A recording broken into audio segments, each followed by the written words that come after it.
30 entries, 7 levels. This is an iceberg of some of the most fascinating yet lost locations on this planet. These are places that were once full of life but could not manage to stand the test of time. We'll start with places that are still remembered and eventually descend into the ones that were never meant to be found. Let's begin at the top. Level 1. Area 51.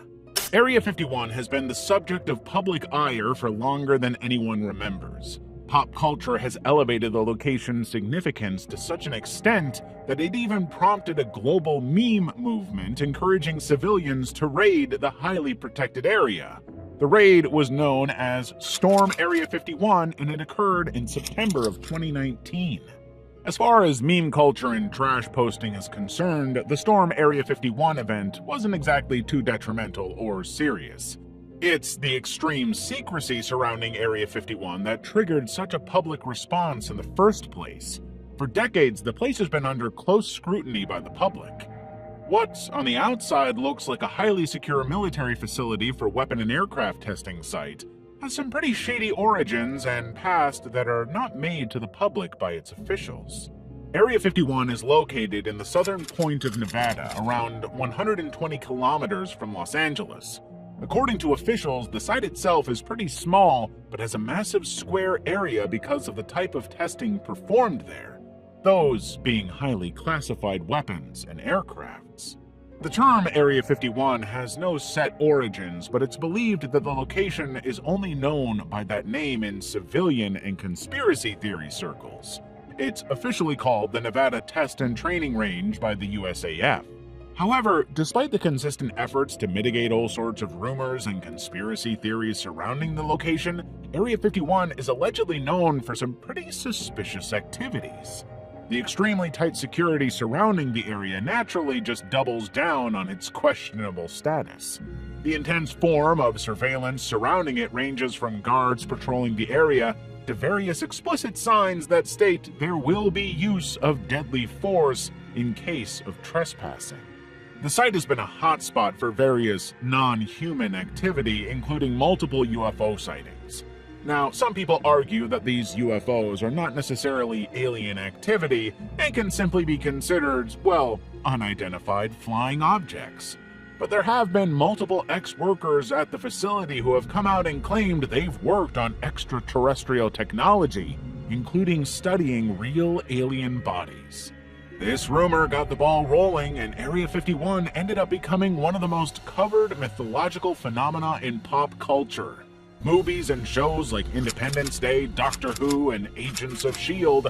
actively worked towards strengthening the location's mysterious and haunting nature.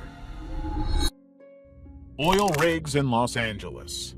There's a reason oil, or more scientifically petroleum, is known as black gold in certain industrial circles. It's one of the most profitable and easily accessible natural resources ever, and can even be drilled out in your own backyard. Unfortunately, nothing in this world comes free, especially when it comes to exhaustible resources like petroleum. They're highly detrimental to the natural environment and are the primary reason for the devastatingly irreversible climate issues we have today.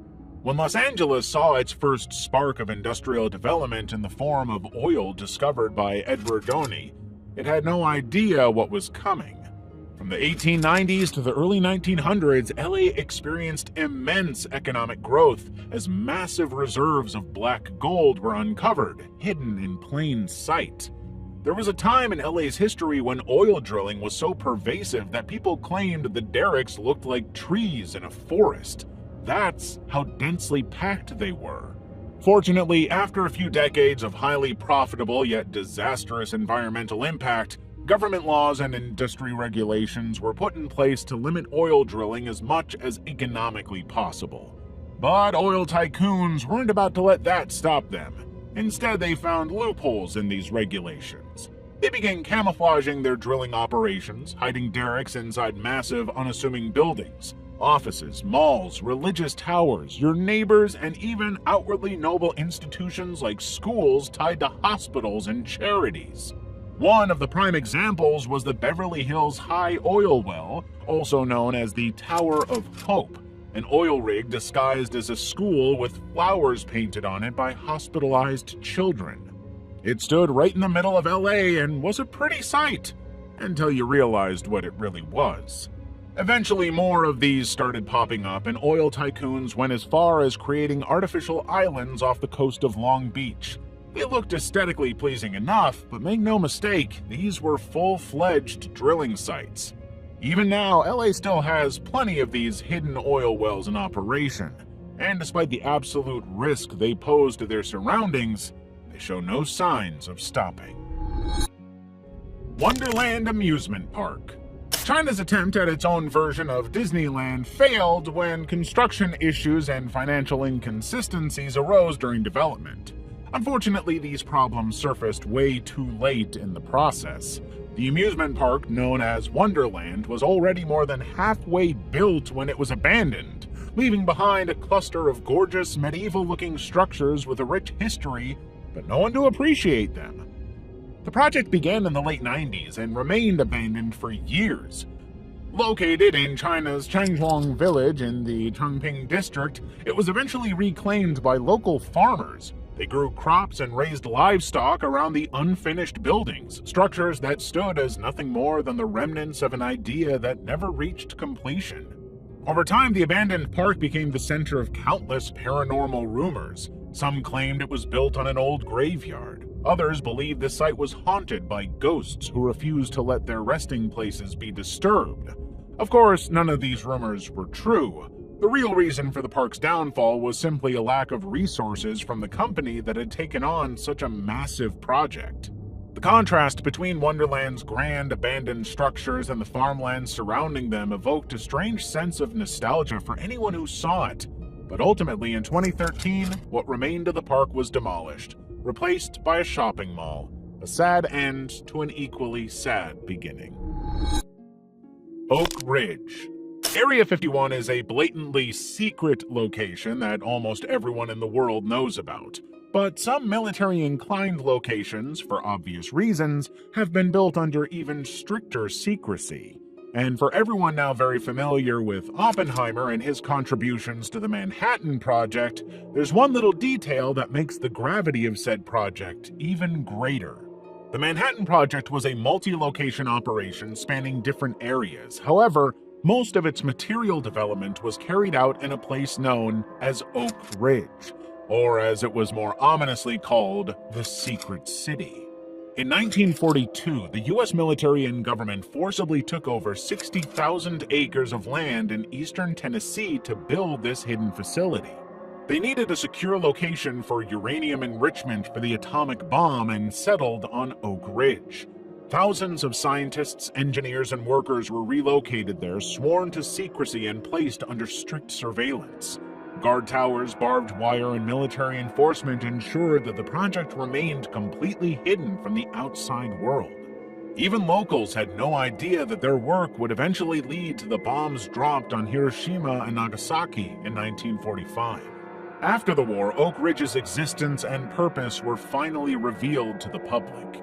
Its control and management were shifted to civilian authorities under the Atomic Commission, which also confirms the fact that the place is still a major nuclear research facility, with dual plants still actively working for more research breakthroughs in nuclear power. Regardless of its status today, no one can deny Oak Ridge's complicated legacy. While it was instrumental in ending World War II, it also forced the world into a nuclear age no one predicted, with all its consequences. Many of its original nuclear plants have since been decommissioned, but the city remains just as active as ever. Level 2. Nicosia International Airport. There's something so inherently desolate about a place that was once bustling with life but had to be shut down due to unfortunate circumstances. That sense of grimness only deepens when those circumstances are tied, whether directly or indirectly, to war. Nicosia International Airport, located in the capital city of Cyprus, was once a thriving hub of commercial travel before it was abandoned in 1977. It was initially used by American bombers in World War II to return from Romania, but was eventually turned into a fully functioning commercial airport. It provided regular flights through a plethora of different international airlines and stayed active from 1948 to 1977. Unfortunately, World War II was not the last of wars this airport had to see. In 1974, just as the airport was about to be expanded into a much larger commercial airport, Cyprus' political framework was completely disrupted. Its president was overthrown, and the country, consequently, this Nicosia airport, was shut down for a few days. However, those few days marked the end of the airport, as just a week later the country was invaded by Turkey. The airport essentially became an active war zone. It was heavily bombed, with both sides deploying a large number of their troops for active warfare right in the middle of it. The conflict made the airport fully inoperable, and soon after, the United Nations took control of it. This marked the beginning of a years-long negotiation to open the airport under joint Cypriot-Turkish agreements. But each and every one of these agreements fell through badly. By 1977, the airport was permanently shut down, its final commercial flight marking the end of its service. The haunting images of the airport we see on the internet today are definitely not for the weak. From the rotting plane bodies and unmanned reception chambers to the actual symptoms of war seen all around the area, it's no doubt the now abandoned airport has a history of witnessing some very tough battles. City Methodist Church. Ancient European or English ruins have long been the subject of public delight. Massive structures like the Colosseum have been tourist attractions for centuries and continue to be maintained simply for what they are. However, what of modern ruins, places that weren't built too long ago but were abandoned simply because the world moved on without them? The City Methodist Church in Gary, Indiana is the primary example of a place built to remain but could not escape its tragic fate of being abandoned. It was built in 1926 and was once a grand display of Gothic revival architecture. It was basically erected as a testimony to how blessed the thriving steel city of Gary, Indiana was. But soon, it became too much for the economy and the local government to handle, which is a great shame considering how intricate the infrastructure of the building was. It was grand and had towering stained glass windows and intricate stone carvings that made it just as beautiful as any olden church. But as the steel industry declined, so did the city. The once booming population dwindled, and by 1975, the church's congregation had shrunk to almost nothing. With maintenance costs soaring and no funds to keep it running, City Methodist Church was abandoned. While that has given it a vintage edge with vines draped over its walls and almost deliberately aesthetic cracks, the structure itself is dangerously unstable. Decades of neglect have left the church completely unsalvageable. It's unfortunately also a major asbestos site, making restoration both hazardous and financially demanding. Over the years, the church has become a hotspot for urban explorers, photographers, and even Hollywood filmmakers looking for the perfect post-apocalyptic backdrop. Despite multiple plans to either restore or demolish it, the church remains in its hauntingly beautiful state, a relic of time when Gary, Indiana stood tall. Sanji UFO houses. There are old abandoned churches based off of Victorian Gothic architecture. Then there are structures that are taken straight out from the future. The Sanji UFO houses in New Taipei, Taiwan are an eerie collection of pod-shaped homes. They were supposed to be a luxurious seaside resort for American soldiers initially, but like most of these projects, it lost its funding very early on. The Sanji UFO houses were supposed to be a vision of modern architecture designed to attract wealthy vacationers. Instead, the project was abandoned before completion, leaving behind a landscape of decaying, retro-futuristic structures that fully feel like they belong in a dystopian movie. The construction of these structures began in 1978 with the goal of creating a high-end retreat inspired by sci-fi aesthetics. Hence the pod/UFO-shaped apartments stacked on top of one another. Despite the unique idea, the progress for the project never came. A series of financial problems and very bizarre accidents overtook the site, and the entire thing was shut before it managed to attract even one single customer. The bizarre accidents ranged from random car crashes in the area to workers reportedly suffering unexplained workplace deaths, including suicide. Some even believed the land was cursed, either due to it being built over an old Dutch burial ground or because of a dragon statue that was decapitated during construction. By 1980, the project was completely abandoned. Over the years, the UFO houses stood empty. They were extremely rusty and naturally got battered by time. They ultimately became a magnet for urban legends, explorers, and photographers fascinated by their eerie, otherworldly look. Despite efforts to preserve them as a cultural landmark, the decaying pods were ultimately demolished in 2010, completely being erased from Taiwan's rich history. Level 3. Kayakyo. There's just something utterly tragic about an abandoned town with an insanely rich history, especially one that wasn't just left behind, but was forced to be abandoned because of political conflict.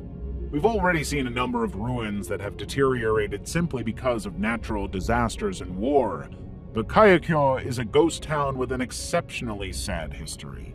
It's located in the hills of the southwestern Turkey province known as Muğla. It was once a vibrant multicultural town that housed both Muslims and Christians. For as far as history can tell, both groups lived there in complete harmony and were actively involved with each other's rituals and festivals without any conflict. The town's sturdy ruins clearly show that the people there were great artisans with a knack for building and decorating. Unfortunately, the Greco-Turkish War in 1919 changed everything for the residents of Kayakyo.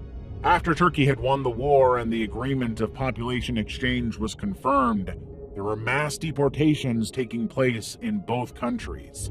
This resulted in 1.5 million people being forcibly displaced from their ancestral homes, including the entire Greek population of Kayakyo. Those who left were never allowed to return, and the Turkish Muslims who were supposed to replace them never fully settled in. According to certain rumors, the town had a notoriety for housing Greek ghosts that wouldn't let other people settle in their ancestral homes. Over time, Kayakyo simply withered away under complete isolation. By 2022, it only had around 900 residents, all of them being in the peripheries rather than the dense housing area. The town's beautifully abandoned ruins are basically another haunting reminder of the consequences of war. With its plethora of gorgeously crafted homes and roofless churches, Kayakyo is unfortunately now only a ghostly open-air museum, and sadly looks the part too. Albania bunkers. Like every war, the Cold War came with its own set of consequences, many of which can still be seen around the world. However, not every country affected by the war looks at its repercussions with disdain. One such example can be seen in the form of the biggest projects undertaken by Albania during this time. It was the construction of its infamous bunkers, all thanks to its communist leader, Enver Hoxha. The program, known as the Bunkerization of Albania, was a nationwide building project fueled by Hoxha's paranoia. His government was known for its hostility toward the outside world, and he was so convinced that Albania would be attacked that he isolated the country completely, even from its allies. Eventually, his fears escalated to the point where he launched a massive fortification effort, one that not only crippled the nation's economy, but also set the stage for his own downfall. Hoxha's totalitarian rule didn't exactly win him any favors with the international community, and his paranoia only made things worse.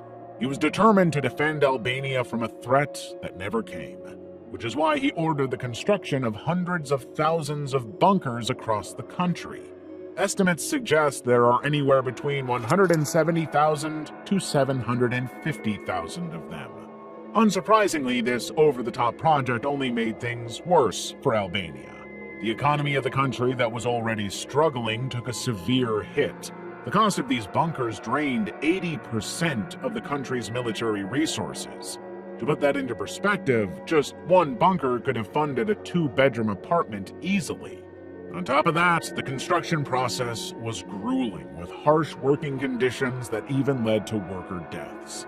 Ultimately, since there was never an actual need for fortification, These countless thick iron and steel bunkers were left abandoned, and now Albania has them scattered all over the country for absolutely no reason whatsoever.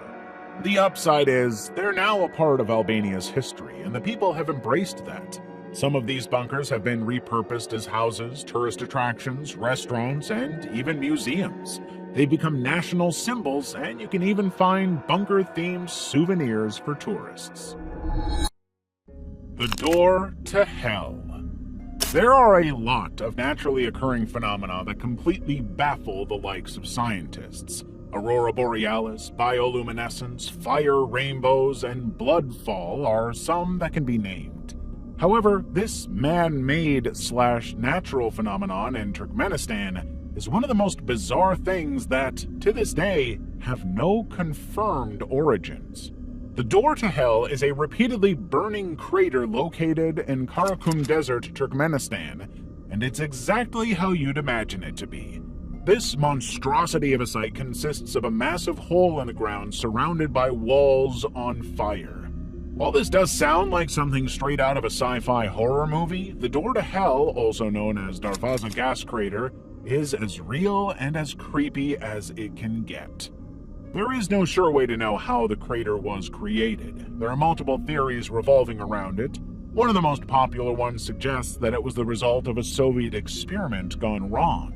A drilling operation allegedly accidentally collapsed into an underground gas cavern. To prevent poisonous gases from spreading out to the locality, scientists set the entire area on fire. Though how they did it remains a complete mystery. But some locals also iterate that even the Soviet scientists weren't able to predict how long the crater would continue to burn. The crater first emerged in 1980 and has been burning ever since. It is now a massive tourist attraction in Turkmenistan, and people from all over the world come over just to witness this bizarre sight. Unfortunately, there have been multiple discussions within the Turkmenistan government about permanently sealing off the crater. While that hasn't happened yet, there's a chance the fire might die down on its own. Regular visitors have reported that the flames don't burn as brightly as they once did. Houtuan. Houtuan is a fishing village on the east of Shanghai that is arguably one of the most hauntingly beautiful ghost towns in the country. The village was once a thriving fishing community that was left abandoned in the 1980s because of its remoteness. It now stands as an eerie ghost town with its huts completely covered by creeping green vines. The village was once a fairly massive settlement that housed over 3,000 residents. It had always been extremely scenic and was a thriving community. However, despite its beautiful views and fishing waters, the village's exceptionally remote location eventually became its downfall. By the 1990s, most of its residents had moved on to the mainland for better job and education opportunities. It had a significant lack of modern infrastructure and medical facilities that made its residents' lives increasingly difficult. This eventually forced families to abandon their homes. By 2002, the village was completely uninhabited. Since there were no humans left to look after the location, nature eventually took over. Today, Houtuan looks like something straight out of a post-apocalyptic or fantasy film. Its entire commercial area is blanketed in thick green foliage that almost makes it look like a fairy settlement. Despite being abandoned, Houtuan has also gained a second life as a tourist attraction. People from all over the world now visit the area to capture its eerie beauty. This has also pushed local authorities to start promoting it as a sightseeing spot. Level 4. The Old Diplomat Hotel. The Old Diplomat Hotel was a structure in the Philippines that couldn't shake off its dark and unforgiving past. This eventually led to its downfall, and it started to gain notoriety for being one of the most haunted places on Earth.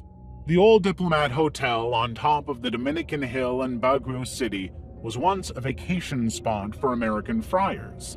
They acquired the spot way back in 1911 and built a resort on top for the perfect casual retreat. Everything was as peachy as it sounds until World War II hit.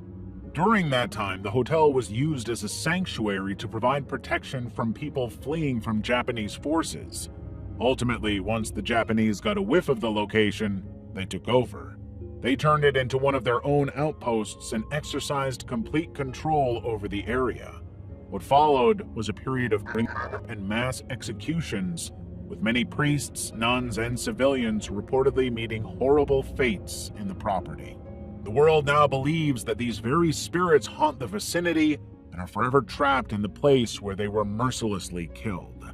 The location was eventually acquired by Diplomat Hotels in the 1970s. It was repurposed and remodeled entirely to fit hotel standards.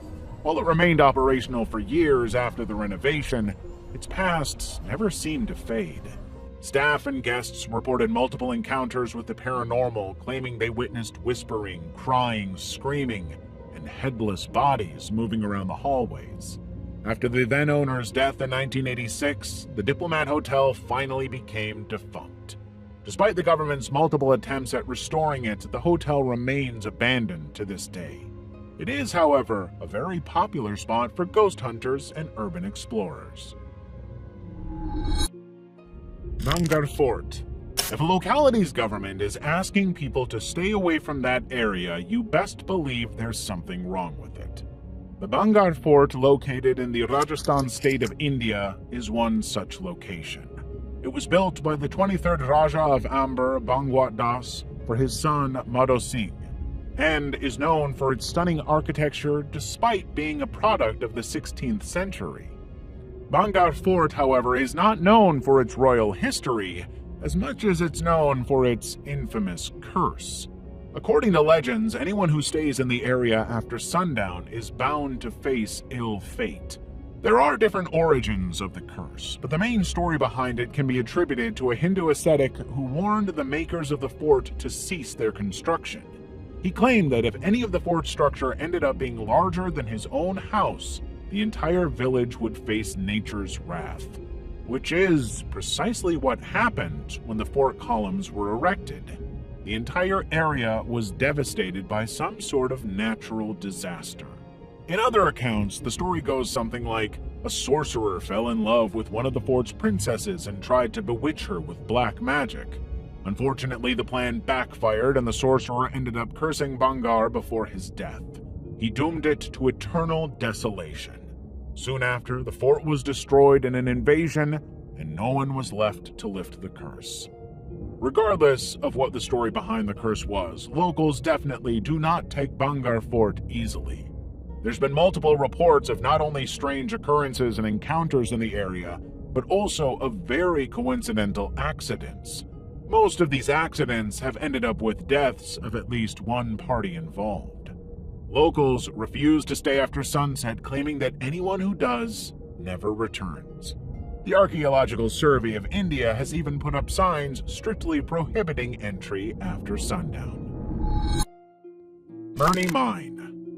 Murni Mine is one of the largest man-made holes on the planet. It's a massive open-pit diamond mine that sits in the middle of eastern Serbia. It's about 1,200 meters wide and 525 meters deep, and is apparently so deep that helicopters aren't allowed to fly over it because of airflow. The mine was discovered in 1955 when Soviet geologists were searching for diamonds to compete with the West. Murni was producing millions of carats of diamonds per year very soon after. It quickly became one of the most valuable mines in the world. However, the actual mining part was no easy task. Winters in Serbia were brutal. They were messing up basic operations. The machinery would freeze and workers would have to use jet engines and dynamite to break through the frozen ground.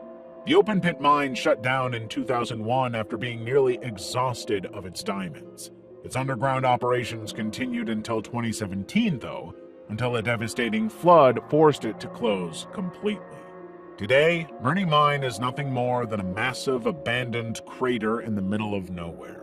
It looks as terrifying as it sounds, and is just a fascinating example of human ambition. Pastranja. For a country with such a strong geopolitical advantage, Pastranja in Poland unfortunately got the worst of history. Pastranja was a small scenic cattle town in the 1300s that suffered the brunt of some of the most devastating wars on humanity. Its ruins are located in southwestern Poland, and it now stands as an amalgamation of crumbling buildings, overgrown foliage, and eerie silence.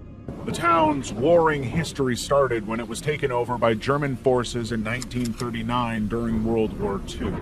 The Nazis used it as a military base because of its highly strategic location, and used it to their own benefit for attacking Polish borders. In 1945, the Germans were driven out and the town was forced under the jurisdiction of the Soviet Union. In fact, its Soviet influence was so great, it was beginning to be known as the Little Soviet Union. The Russians turned this town into a blooming military zone. They moved their soldiers along with families and began to use the town's buildings for their own daily operations. At its peak, Pastranja had a massive population of almost 20,000 people. However, the town was exclusively open for only Soviet soldiers and their families. It was off-limits to the locals and was barbed everywhere. It was self-sufficient enough to operate as a miniature Soviet state within Poland's borders. There was another name this little town was known by, which was not nearly as pleasant as any other. It was called the Polish Chernobyl. That is because, while no one exactly knows what went on within the borders of the area, there were rumors that it was on its way to becoming a nuclear base. The Soviets were using this location to store devastating nuclear weapons, the traces of which can still be seen through rocket hangars. When the Soviet Union fell in 1990, every soldier and his family within the town retreated immediately. The town was left behind as an empty shell of its former glory. Since then, the only residents it's managed to attract are thrill seekers and urban explorers. Level 5. Villa Ipequén. Villa Ipequén was once a thriving lakeside resort in Argentina that now stands as a testimony to how unforgiving nature can be. It is located in Argentina's Buenos Aires province and was founded in the early 1920s. The town, and in turn the resort, was once renowned for its interesting location along the shores of Lago Ipequén. Lago Ipequén is a saltwater lake known for its supposed healing properties, and is primarily the reason why the place attracted so many visitors in the first place. It managed to draw thousands of tourists to stay at the resort during its peak years. For decades, the town flourished with hotels, restaurants, and a considerable population that kept everything lively. But in the mid-1980s, a period of heavy rainfall caused Lago Ipequén to overflow. This ended up fracturing the area's dam and causing the entire area to flood like never seen before. Just 2 weeks later, the town was completely submerged under nearly 10 meters of water. What's worse is, the flooding at the time was so bad that the town remained under the water for 25 years. The water made its buildings erode under, and there was basically no trace of it for multiple decades. Eventually, though, the lake water began receding in the early 2000s. What emerged from beneath was nothing short of a landscape straight out of a fantasy movie. The lake's high salinity left everything coated in a ghostly white residue. Everything from the buildings to the trees were wonky and falling apart. The area has remained abandoned ever since. The only known resident of the town is a man known as Pablo Novak. He used to live in Villa Ipequén before it flooded, and now refuses to leave behind the place he once called home. Fordlandia. Fordlandia, a city located on the east banks of Tapajós River of Amazon, was once a utopian-like district meant to mimic the idea of a perfect state. It was bought by the revolutionary industrialist Henry Ford as a practical experiment of his vision of an idealistic city. Henry Ford was looking into ways to get his hands on his own rubber production as an American response to the British monopoly over Sri Lankan rubber trees. He found Brazil's Amazon to be the next best answer, where they had recently located more rubber trees. After negotiations with the Brazilian government, Ford managed to acquire 10,100 square kilometers of land near the Tapajós River. Work began in the area in 1926 but was already facing a lot of setbacks. Because of the remoteness of the location, building materials and basic safety measures were hard to come across. The only real access to the mainland was through the Tapajos River, which in itself was a dangerous feat. In spite of all the problems, local workers managed to make it work, and the city was finally almost thriving by 1928. Unfortunately, things only went downhill after that. While the infrastructure of Fordlandia was very much modern and accommodating, the rules imposed on workers living there were anything but. Ford's managers kept a close eye on everyone. They had strict dietary measures set in place, and alcohol was completely forbidden. Ultimately, this caused the locals to riot against the managers in 1930. They vandalized the entire area and caused a significant amount of monetary loss in terms of repairs. While the rioting crowds were eventually subdued, the damage had already been done. The streak of bad luck for Fordlandia had only just started. The original goal that made Ford get the Brazilian city in the first place was to grow more rubber trees. However, when that push came to shove, the botanists he'd hired realized that the area was prone to parasites and disease. This would make the rubber trees very unlikely to grow there in one piece. So in other words, Ford had to now cut his losses and move on, which his grandson eventually did after World War II and sold Fordlandia to its peripheral areas for a massive net loss. The city remained lifeless and humanless for years afterwards, until it finally managed to gain some attention from the locals. There are now about 3,000 people living there. Centralia. We've clearly noticed a pattern in history when it comes to coal mining incidents. They're very common. In addition to that, they're also very dangerous to not only human life, but also to the environment. Another major coal mining related accident that stands out for its peculiar nature made a small town in Pennsylvania called Centralia completely shut down.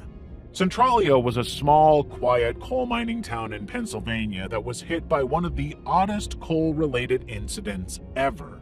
The town was initially fairly well equipped and housed over 2,000 residents, but in 1962, a seemingly innocent fire permanently sealed the town's fate. The alleged story behind the fire states that local firefighters burned some landfill like they'd always done and accidentally set an old abandoned strip mine aflame. Without any instant protective measures, the fire spread out quickly and completely engulfed the underground mining tunnels. People eventually started to notice the gradual rise in temperature and realized something was wrong. But even that happened over the course of a few years, and by then, things had gone too far. By the 1980s, massive sinkholes started appearing randomly in the area. They became so common and hazardous that multiple people were falling victim to it.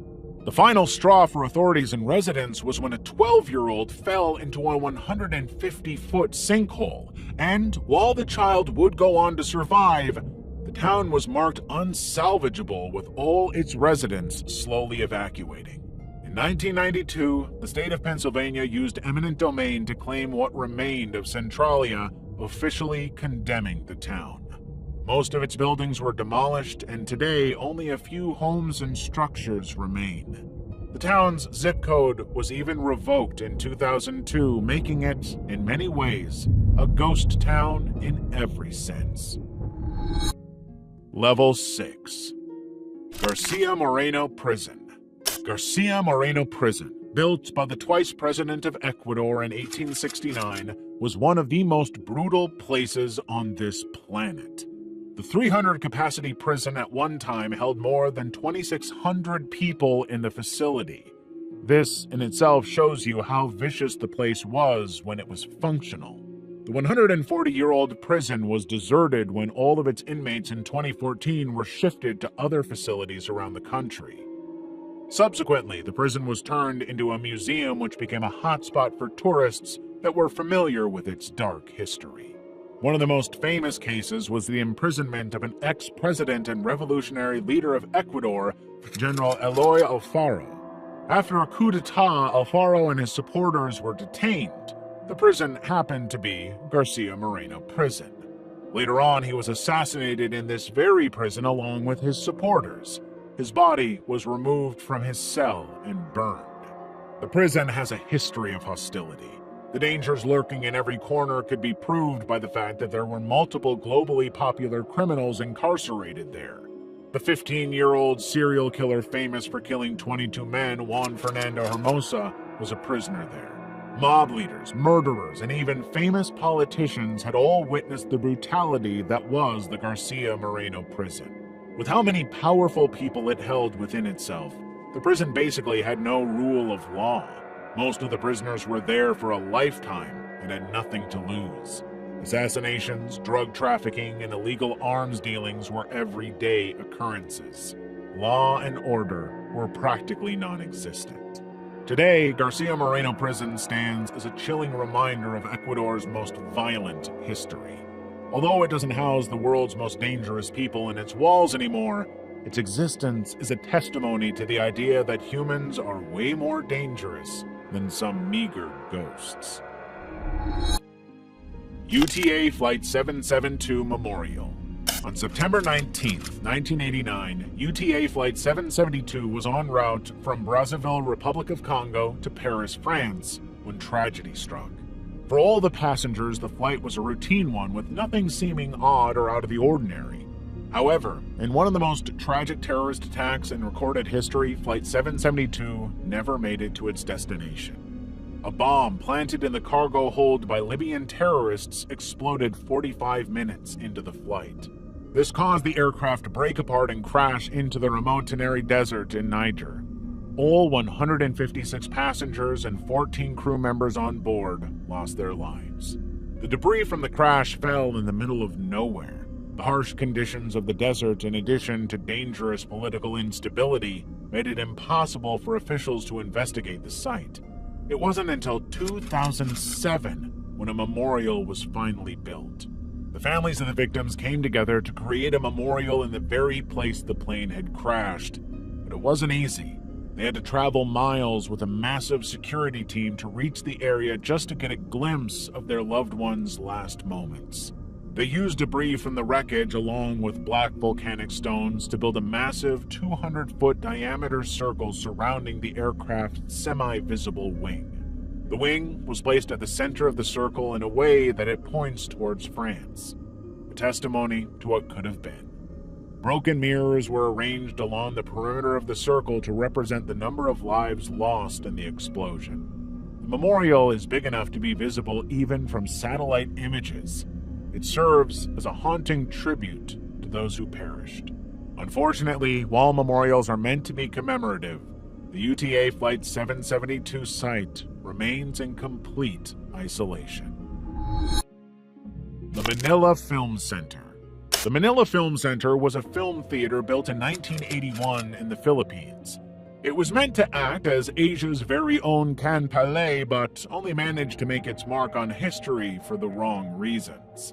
The then First Lady of the country, Imelda Marcos, was a beauty pageant winner who had a knack for theater. Driven by her own interest, she took on the responsibility to arrange a film festival and order the construction of a film theater, both designed to rival the prestige of Cannes. The Manila Film Festival was scheduled to be held in January of 1982, and the construction of the film center began 3 months prior. With only 77 days on hand, the construction workers were not only being overworked, they were being rushed to the core. These poor people were pushed to their limits to complete the structure. Naturally, tragedy struck. Just a month into it, a scaffolding collapsed on the scene. 169 construction workers working at the time fell to their deaths into quick-drying cement. What's worse was how the top brass dealt with the horrific accident. Instead of instantly sending help to the site, they blocked all rescue workers and ambulances from entering the scene. Reports claim that the site was completely inaccessible for at least 9 hours. Unfortunately, construction continued, and the film festival was eventually held in the very area that now entombed more than 100 workers, or so it's reported. The Manila Film Center remained abandoned over the years. The final nail in its coffin was the 1990 earthquake, which shattered its structure. And while there have been multiple efforts to revive the theater, maybe something with a history this dark remains to be in the shadows. Chernobyl Exclusion Zone. Nuclear plant explosions and radioactive contamination were once the stuff of science fiction until they became reality. In April of 1986, the fourth reactor of the Chernobyl nuclear power plant in Ukraine exploded into smithereens. The result was so devastating that the world continues to feel its consequences to this day. In what seemed like a routine safety test for the reactor, the massively underqualified workers made a mistake. Ironically, the workers there were trying to simulate the reactor's behavior in the unlikely case of a blackout. Instead, they made an error that caused the reactor and its uranium fuel to overheat, further causing the containment to melt. The instantaneous explosion succeeding the melting released numerous radioactive materials into the atmosphere. The contamination was so bad that its effects could be felt all the way to Europe. Apparently, about 100,000 square kilometers of land was contaminated, which included Russia, Ukraine, Belarus, and some parts of Europe. The immediate result of the explosion was devastating. Both leading engineers on the safety team instantly lost their lives. And over the course of the next few months, 28 workers present at the scene also died from acute radiation syndrome. The community around the reactor was instantly evacuated.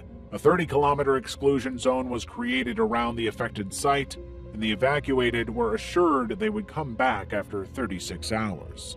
Unfortunately, the contamination was too much and could not be contained.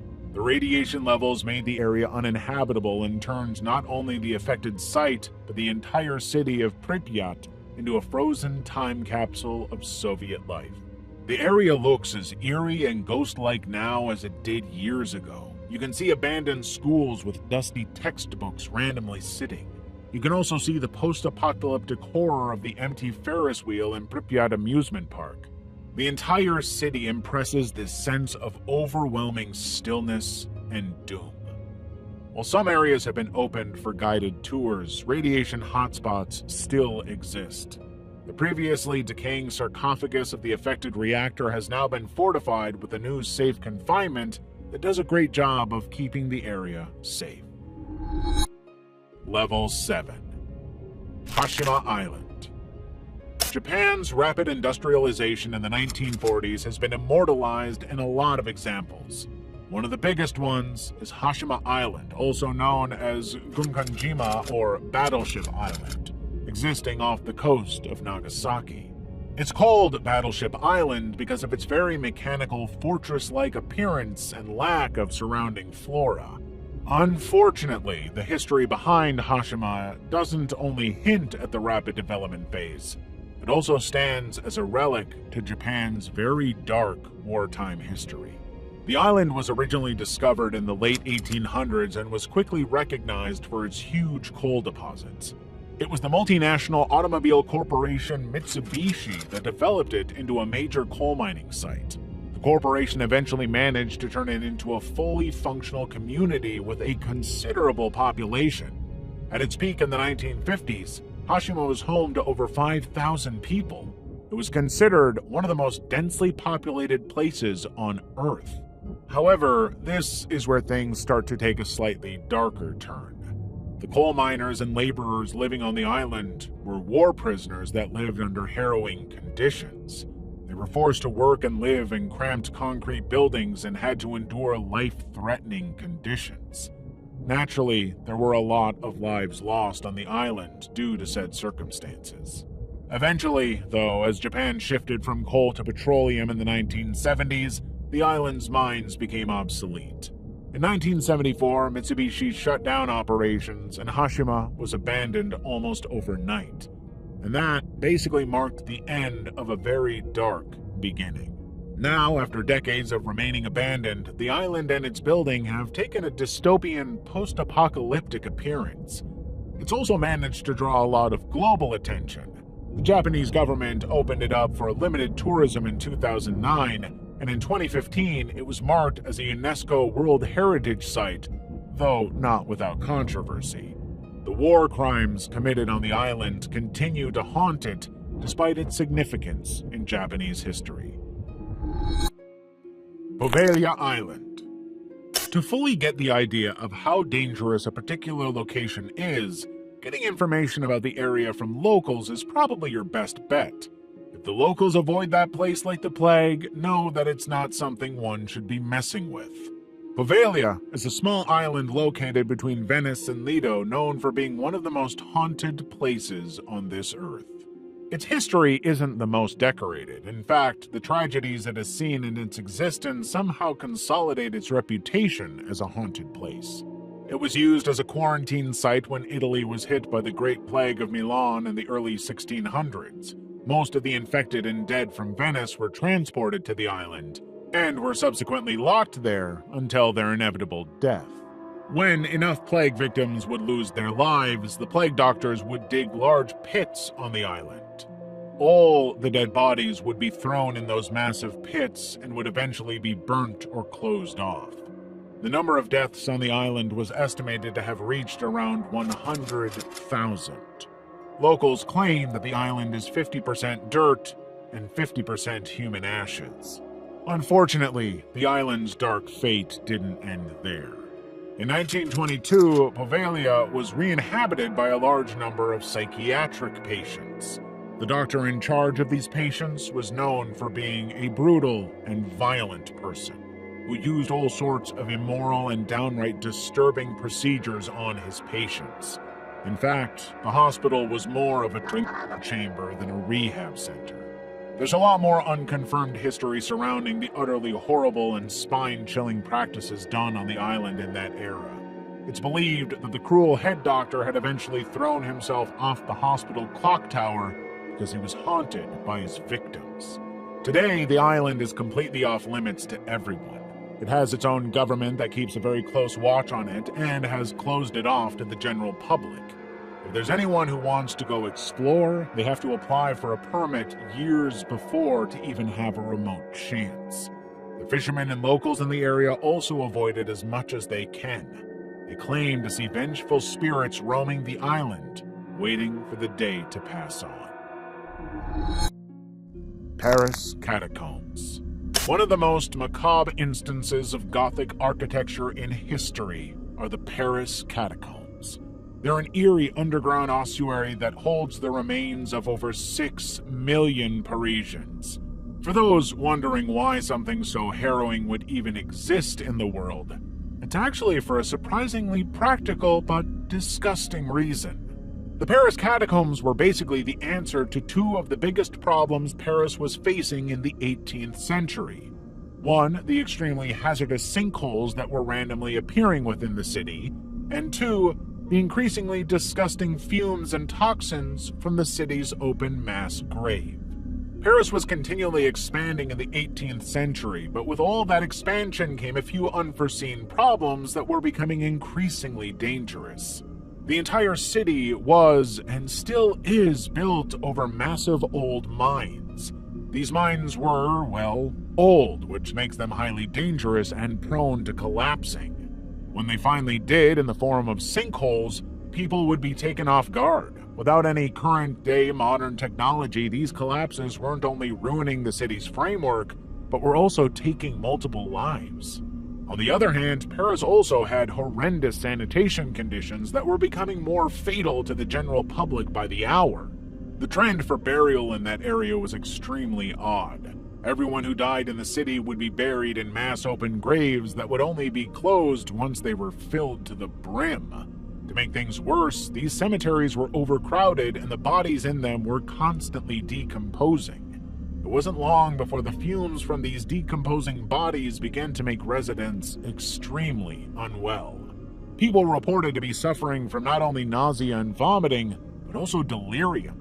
Eventually, in the late 1780s, efforts to shift the remains of the deceased from the cemeteries to the mines in order to strengthen them began. All of these remains were arranged in a hauntingly symmetrical way inside the mine shafts, donning the entire thing in an absolutely diabolical vibe. After the French Revolution came, these catacombs began to fill up more, and before anyone knew it, there were more than 6 million bodies displayed within. While the ossuary did solve Paris's life-threatening problems, it also brought a strange notoriety to the city.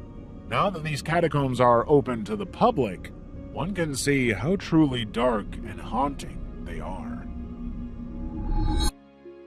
Island of Dolls. Despite how fake and shammy they sound, superstitions, myths, and legends do regrettably have some sort of truth to them. The Island of Dolls, located in Mexico City, is perhaps one example that takes this concept a bit too far. It's located in the Xochimilco borough, a few miles from the center of Mexico City, and is known for being a hotspot for dark tourism. The island offers precisely what it advertises in its name. It's literally an island stocked with creepy-looking, decaying dolls scattered all around it. The Island of Dolls, or La Islas de las Muñecas, was owned by a man who had his entire life changed by one horrific yet tragic incident, or so he claimed. Don Julian Santana Barrera was a superstitious man who believed he had encountered the spirit of a girl who had drowned in the waters surrounding the island. He was thoroughly convinced the girl was haunting the island, with his suspicions only becoming stronger when he found a doll floating near the girl's body. He believed the only way to stop her was to litter the island with dolls as a form of respect. He hoped doing this would honor the deceased and let them pass to the other side with ease. Now, there are mixed opinions about this story. Don's own family claims that there is a big chance he made the story up himself. He was a recluse who left his wife and children to live on the island alone and had been doing so for years. Whether the story of him being possessed or haunted by the girl was true or not, there was something off about his behavior. His family wasn't happy with how he was turning out and claimed he had changed for the worse. Sadly, his fixation went too far and he lost his life in the same eerie way the girl had, by drowning. After Barrera's death, the island was open to the public. It instantly gained a lot of attention and even managed to get a Guinness World Record for the world's largest collection of haunted dolls. The island is still a sensitive topic with the locals. Some of them believe that the area, and in turn the dolls, are completely haunted. Some have even claimed to see them change expressions, move, and whisper to each other.